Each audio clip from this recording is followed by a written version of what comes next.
Fala aí, Davidson. Beleza? Vai, meu camarada, estamos na área. Show de bola. Aqui, a gente então vai fazer uma continuação daquele recap aí dos últimos 30, 40 anos aí de política brasileira. Uhum. No último episódio, a gente terminou falando sobre o Collor, né? E aí teve a criação do Mercosul, o escândalo do impeachment, os escândalos que, né, Levaram ao geraram impeachment, né? o impeachment. E vamos lá, a partir daí. Sim, o Collor entra na política como um outsider, nunca foi, ele era de uma família oligarca lá de Alagoas, né? Ele era dono de uma concessionária da Globo, né? Era da família dele, fala. Inclusive, o pai dele matou um cara no meio do Congresso, né? Dentro do Congresso, foi lá defender a honra dele, deu um tiro no cara. Tem essa ele contava isso com um orgulho desgraçado. E errou. É, Matou o cara do lado. O cara que ele queria foi. mesmo não saiu de Não boa, morreu. matou o cara do lado. Saiu. Pois E o é. Collor é E ele importante contava isso, lembrar que ele tinha aquilo roxo. aquilo roxo, bababá, etc. Tipo, era o playboy, né? Era um playboy, ostentava vida de luxo Caçador de porra, marajás. caçador de marajás, né? E etc. Sabe, um personagem criado com um partido criado para eleição, o PRN, Partido da Renovação Nacional, né? Entra como tudo novo, vamos mudar o Brasil, aquela coisa toda, né? O Brasil agora vai ser diferente, nós não somos iguais a eles, né? É um discurso que costuma ter uma adesão grande no Brasil, né? Só que não, é um político antigo, família antiga na política, sabe? Não tinha nada de novo, não tinha nada de fora da outsider, não tinha nada disso, né? E ganha, implementam. E aí eu acho que tem até você me perguntou, né, no início agora, pô, nós vamos falar mais alguma coisa de Collor? Eu falei, tem umas coisinhas que eu acho que era bom falar alguma coisa de Collor ainda. Existe o personagem presidente da República, né, que a gente vai ver sempre representando ali na frente das telas e tal, e existe a presidência da República, existe o governo brasileiro, existe o governante e o governo, existe o presidente e o Brasil, sabe? Fernando Collor de Mello era um personagem, o governo brasileiro não era um personagem. O governo brasileiro era o governo brasileiro. Eles fizeram o plano Collor, o plano que eu acho um crime atribuir o nome do candidato a qualquer coisa. Foi o fiasco do CIEP, foi isso, porque algum infeliz resolveu chamar aquilo de Brizolão, e aí vira do Brizola, e não do povo brasileiro, né? E aí o plano Collor virou do Collor, e não do povo brasileiro. Se o plano real tivesse chamado plano Fernando Henrique, ele provavelmente não teria vingado, porque esse é o plano do Fernando Henrique, não do povo brasileiro. Então, eu acho que isso é uma coisa muito marcante. O Brasil tem, sim, uma personalidade como nação. Existe, sim, um plano de país. E se você for observar como algumas coisas se desenvolveram nos diversos governos, diversas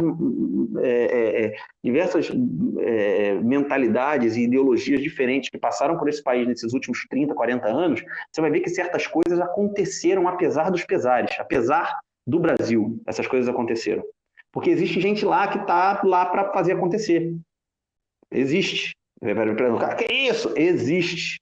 Porque acontece. A prova é o resultado. Então vamos lá. Plano Collor. O Collor controlou a inflação aos trancos e barrancos, à custa de lágrimas e sangue, à custa de lágrimas e sangue, mas eles controlaram a inflação. O governo seguinte, o governo Itamar Franco, pega essa situação econômica e ele não destrói. Ele não muda o nome do negócio para chamar de seu. Eles simplesmente pegam a situação e idealizam e moldam o plano real. Então, vejam bem, de uma estabilização econômica surge uma moeda estável.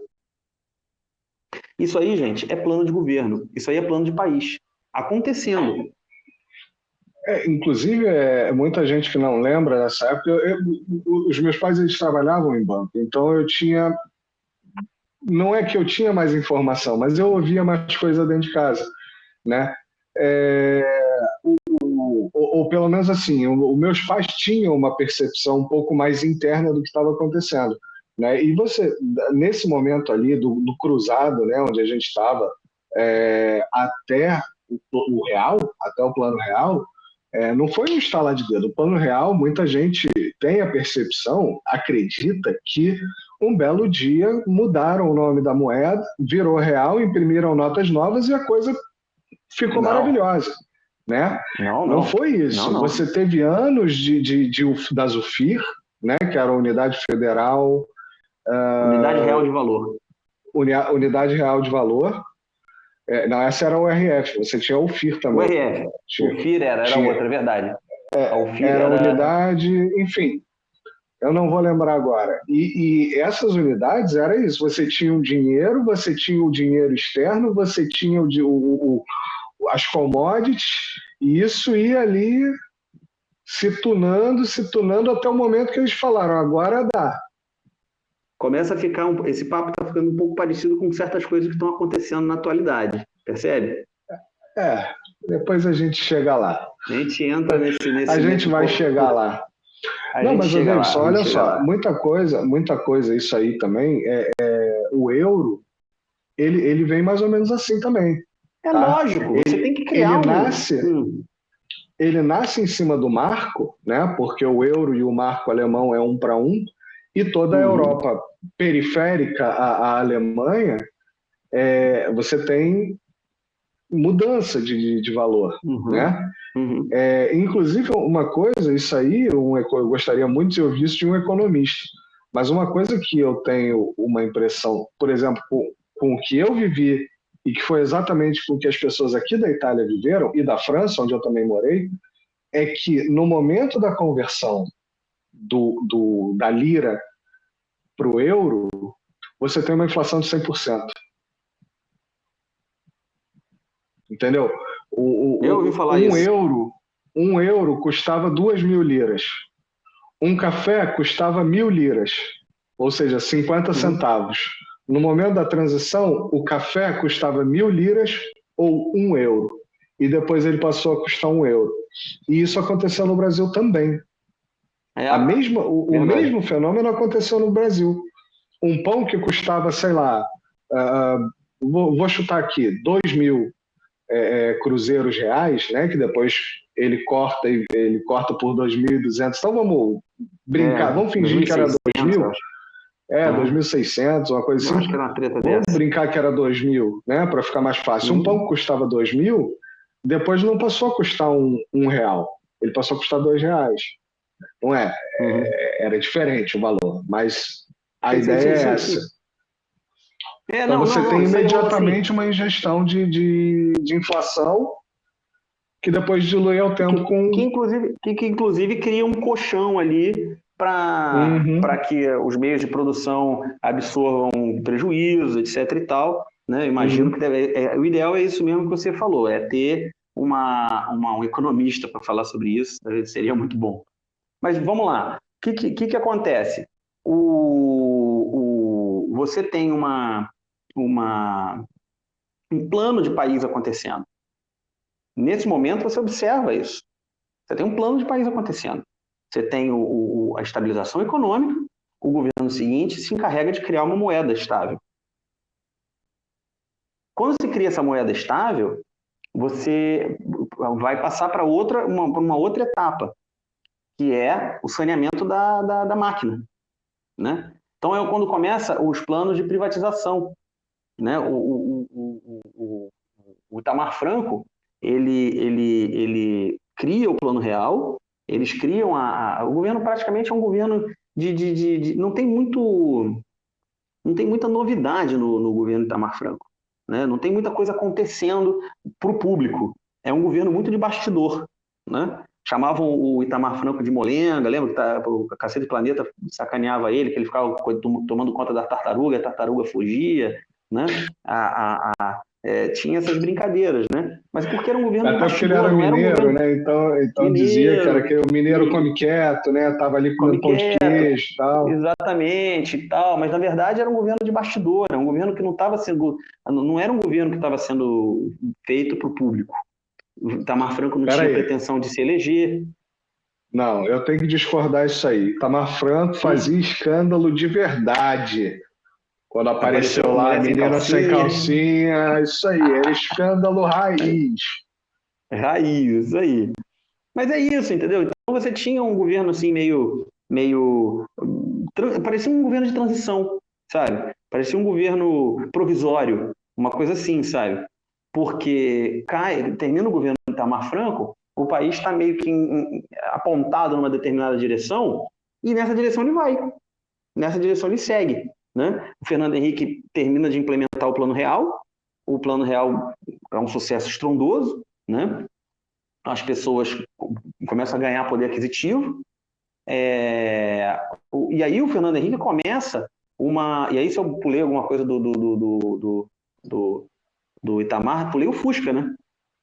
Porra, é o principal, ele queria trazer o Fusca de volta, irmão. Ele Porra, trouxe o Fusca ele de volta. trouxe, teve Ele Fusca trouxe. O, produzido. o Porra, Brasil, existe o Fusca 1990. O Fusca produzido no 1993. 93. Que é o Fusca fabricado no Brasil. Foi o último lugar do mundo onde se fabricou Fusca, até onde eu sei. é. Foi o Fusca. Itamar Franco trouxe o Fusca de volta. Numa esperança de baixar o preço dos carros. Porque o E preço do dá carro uma era muito acendida na alto. indústria do automóvel também, né, cara? Dá um pá e tal. Na realidade, ele queria fazer um carro popular, que todo mundo pudesse comprar. Né? E a Volkswagen falou, tá bom, vou fazer porque o governo tá mandando, mas não vai ser popular porra nenhuma. Era caro um Fusca. Era muito caro um Fusca. Tinha nada, era o mesmo Fusca lá da época do João Piroca e era caro, né? Bom, mas aí o não dá certo essa manobra do Itamar para tentar baixar o preço do carro, porque o que faz o carro ser caro no Brasil não é imposto, não é nada disso, não é custo Brasil, não é porra nenhuma disso. O que faz o carro ser caro no Brasil é que o brasileiro quer chegar em casa e dizer para os vizinhos que pagou 100 mil no carro. É isso que faz o carro ser caro no Brasil. É a necessidade do brasileiro de medir pinto. Né? O brasileiro tem essa necessidade muito aflorada, essa baixa autoestima, que faz ele tentar mostrar que ele é melhor do que ele é através dessas porcarias, dessas bugigangas. E isso a indústria se aproveita disso. Fique você sabendo, brasileiro. Seu carro é caro porque você é burro. É isso aí mesmo. É isso aí. É isso aí mesmo, não vem com papo furado, é isso aí mesmo, tá? Volkswagen tá lá com um pátio cheio de carro, cheio de carro. Pode pegar qualquer jornal, pode pesquisar no Google. Volkswagen tá com um carro cheio um pátio cheio de carro e o preço não cai. Ué, se eu tenho muita oferta, por que o preço não cai? Diz aí, mão invisível do mercado. Por que o preço não cai? Não cai porque não cai, velho. Não cai porque se a Volkswagen falar para comprar meu carro você tem que dar duas cambalhotas e dar um tapa na bunda da tua mãe, o sujeito vai lá e faz, pô. Porta dos desesperados, né? Vai, se joga no chão! Porra, cara. Agora grita! Grita agora. Agora Irmão, você é pode comprar isso. um golzinho. Agora você pode comprar um golzinho. Exatamente, cara. Então vamos lá, brasileiro. Vamos desenvolver esse senso crítico aí. Vamos desenvolver essa autocrítica. Mas aí o Fernando Henrique entra, implementa o Plano Real e entra num processo de saneamento de economia. O saneamento da máquina, né? Que é um custo absurdo, bababá, um monte de estatal porcaria, papapá, vendeu as estatais, privatizou. Isso tudo entra naquela discussão de sempre, né? Brigavam por causa de privatização, mas olha aí, o serviço da telefonia melhorou pra cacete, né? Claro, se você tem uma empresa, daí você bota 5 para operar, a tendência é que o serviço melhore. Anos depois, elas estão aí cartelizadas, empurrando goela abaixo da gente o que elas quiserem, mas isso foi anos depois. Naquele momento, melhorou de fato. Né? Naquele momento, a coisa Acho que mudou. é interessante até lembrar para o pessoal que é mais novo, de repente que não viveu isso aí, telefone, até aquela época, telefone, uma linha telefônica era título. Era Era título, bem, era entrava bem. em divórcio, entrava em Entrava em inventário. divórcio, entrava em inventário. E você É, se tornava um sócio da da companhia. que no Rio de Janeiro era Tinha Telerge, ações, né? é. Tinha Telesp, Telerge. enfim. Você se tornava um Telerge que se sócio da transformou na Oi. companhia. Na Telerge que verdade, se ela transformou na Oi. foi vendida pela Telemar, se transformou na Telemar, que depois, Telemar e a mais tarde, Telemar se foi virou comprada Oi. pela Oi. Isso aí. Aí, o que E ocorre? não tinha, você não conseguia. E quando a Telemar, pode dizer de Rio de Janeiro, não sei no resto do Uhum, Brasil, porque infelizmente, a gente tinha essa separação, né?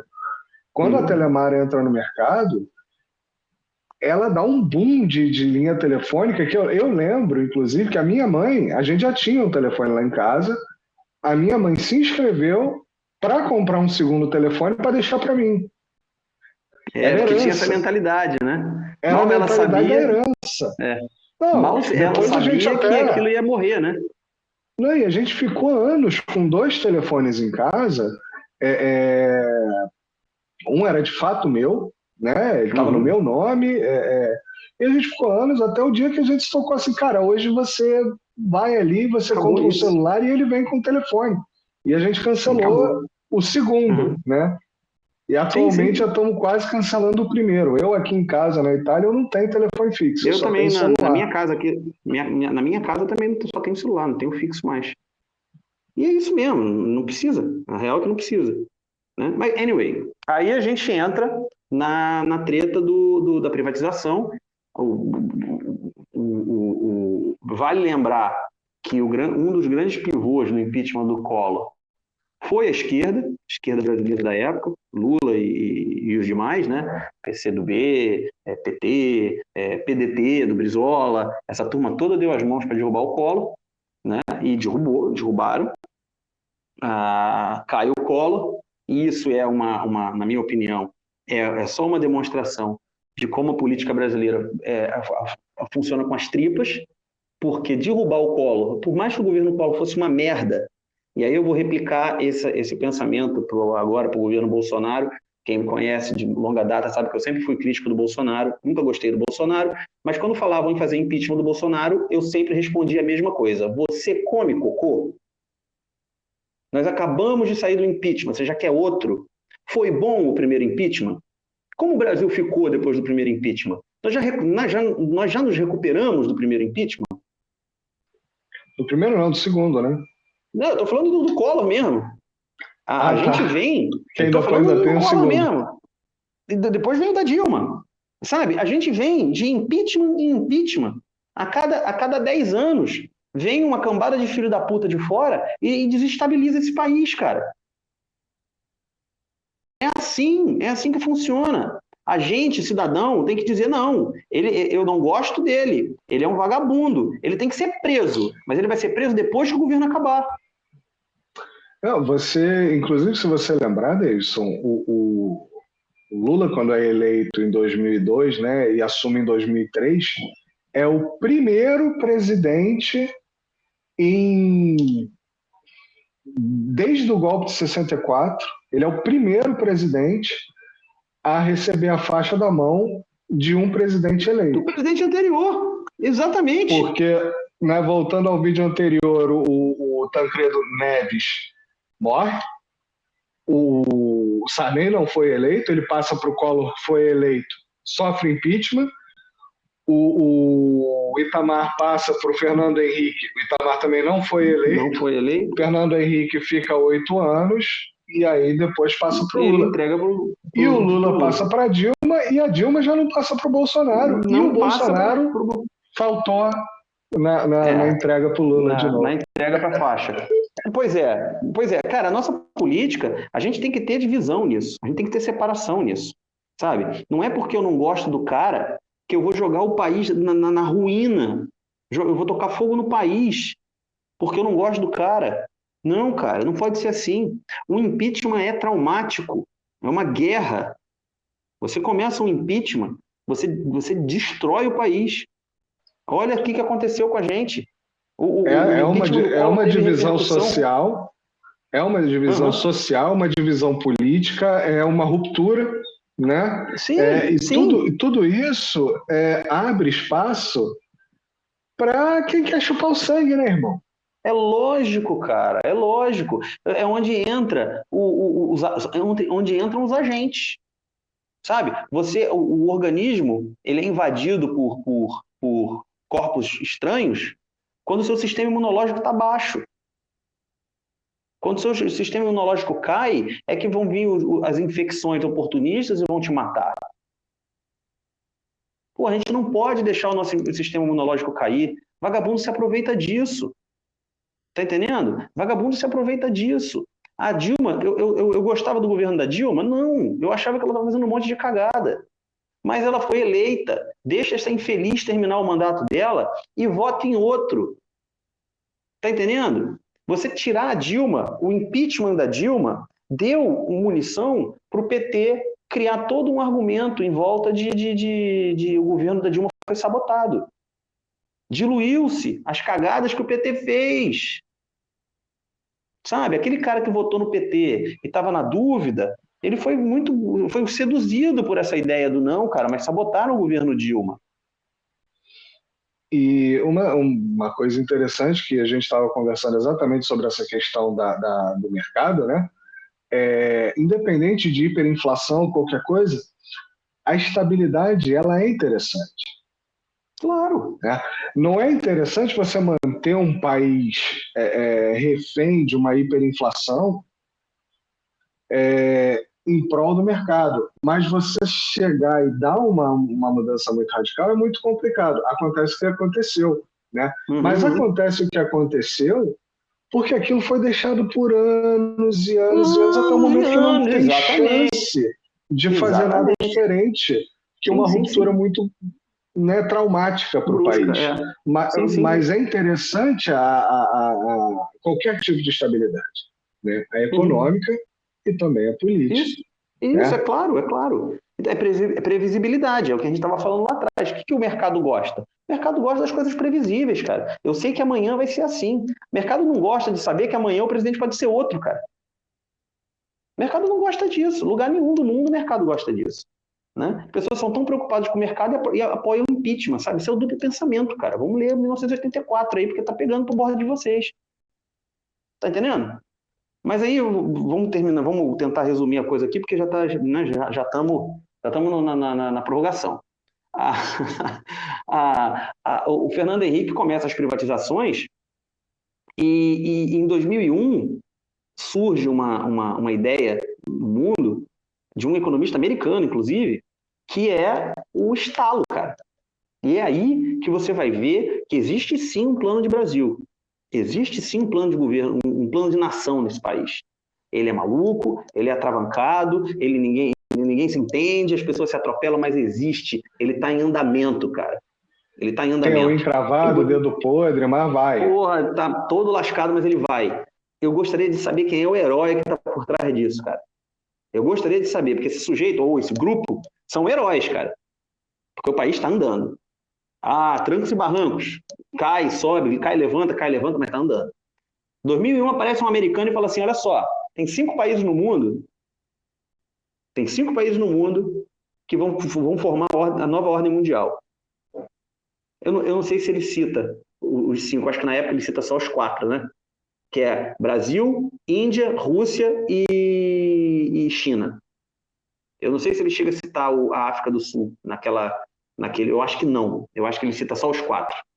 Esses 4 países, pela quantidade de população, pelo tamanho da economia, pelo tamanho do território, pela quantidade de commodities que controlam, então, todos esses fatores, eles vão ditar a nova ordem mundial para o século XXI. E ele, assim, essa ideia, ela é completa e totalmente descreditada e ridicularizada por todo o mundo desenvolvido. Europa, Estados Unidos, Japão, o mundo desenvolvido inteiro dá risada disso. Só que os 4 países citados não dão risada disso, não. Eles sentam e começam a conversar. Isso começa no governo Fernando Henrique. Eles já começam a trocar ideia, começam a idealizar a coisa, e quando começa o governo Lula, né, na verdade, lá para o segundo governo Lula, eles formalizam e nasce os BRIC, que aí No depois vem o final do BRICS, primeiro. 2006, né? final do primeiro governo Lula, 2006, Final do 2006. governo. E nascem os BRICS. Então, olha só, você tem um plano que está acontecendo no governo. Primeiro você tem a estabilização econômica, formação da moeda e saneamento da economia. Isso traz estabilidade econômica para o país, né? Isso traz um alicerce. Cria-se um alicerce. E isso é feito ao longo de, na real, 4 governos. Começa com Sarney, com aquele monte de tentativa fracassada, depois vem com Collor, com aquela, com aquele, sabe, com aquela internação, segue com o Itamar Franco, segue com o Fernando Henrique. E quando entra o Lula, por mais que tenha tido uns surtos psicóticos por parte do Lula lá em falar em acabar com o real, não acabou. O fato é que não acabou. Seguiu. E depois você começa... Inclusive, eu lembro muito bem do início do governo Lula. Eu votei no Lula na primeira vez. E tinha esse desespero de desfazer tudo do Fernando Henrique, e muito pelo contrário. Eu tinha amigos que eram mais que eram contra o Lula. E pais, assim, engenheiro, sabe? E muito pelo contrário, todos eles falavam, não, apesar daquilo que a gente achava, ele está seguindo o modelo que o país estava seguindo. Ele não rompeu com a FMI, não desfez e fez. Ele só foi Bolsa seguindo. Família nasce no governo Fernando Henrique. O Lula expande, o Lula cria o maior plano de não sei o quê, bababá pererê, fica gigante, mas nasceu no governo Fernando Henrique. O Lula investiu no plano do opositor. Uhum. Né? Então existe sim um plano de país acontecendo. Existe. Existe um plano de país acontecendo. E isso vai demonstrando para mim que certas ideias são vendidas para a gente cobertas de má intenção, né, cara? Cobertas de má intenção. As pessoas estão mal intencionadas. Quem divulga, quem espalha, quem fomenta esse tipo de pensamento tem como único objetivo minar a confiança que o brasileiro tem no país dele. Minar o senso o senso de orgulho do cidadão brasileiro. Né? Isso aqui não tem jeito, isso aqui é um fiasco, isso aqui não vai para lugar nenhum. Mentira, cara. Mentira. E isso tem que ser combatido. Vamos de outro? Acho que deu para sintetizar bem. Acho que a gente, né, já deu uma boa varrida aí no Fernando Henrique. Cobrimos Itamar, Fernando Henrique,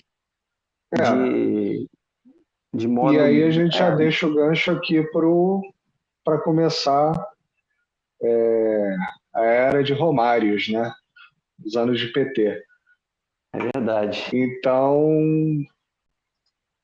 galera aí que se achar que isso é útil, as 5 pessoas que assistirem isso aqui, se achar que é maneiro, sabe qual é, né? Não vou ficar mendigando like, não. Boa. Valeu então, Davidson. Fumo. Falou, meu irmão.